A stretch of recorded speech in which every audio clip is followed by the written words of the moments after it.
It's very good for us to be here at Humility of Mary Shelter.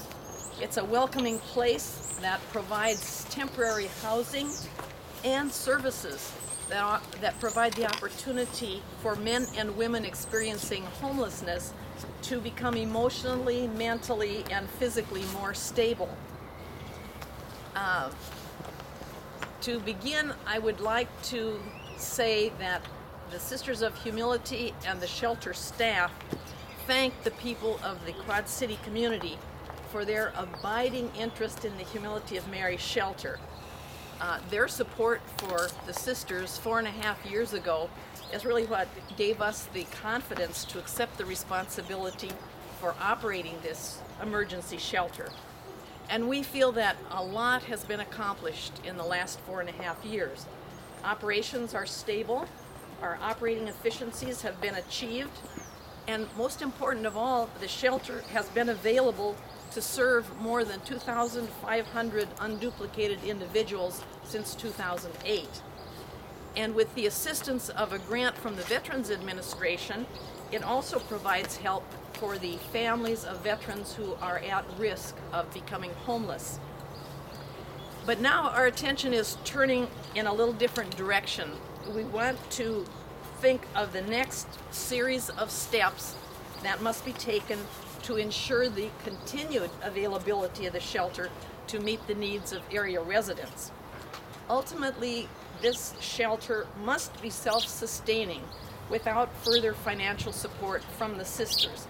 And that's a point that we made when we first stepped up 4.5 years ago to begin operating this shelter. We always said it had to be a partnership between our staff and workers and the Quad City community in supporting the funding gap.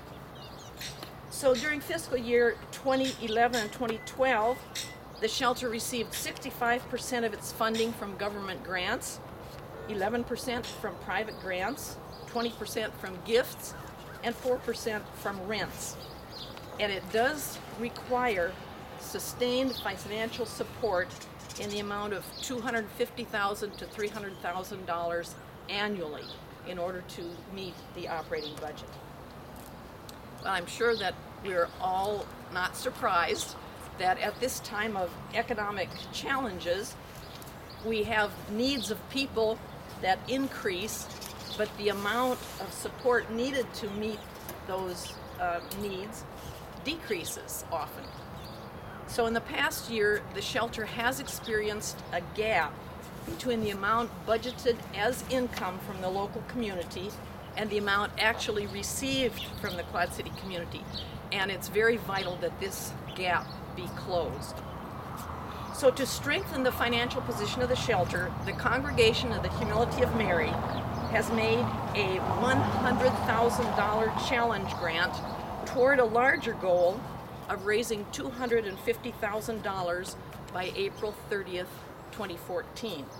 And the grant is a dollar-for-dollar match for the first $100,000 for new and increased giving. And now our purpose in making this grant is to encourage individuals, families, businesses, and foundations of the area and farther out. We're happy to receive help from anyone. We need them to provide our ongoing financial support for the shelter. And this grant also expresses our commitment to enhancing the quality of life for everybody here in the Quad City community. And we will do that by taking the shelter to the next level of independence.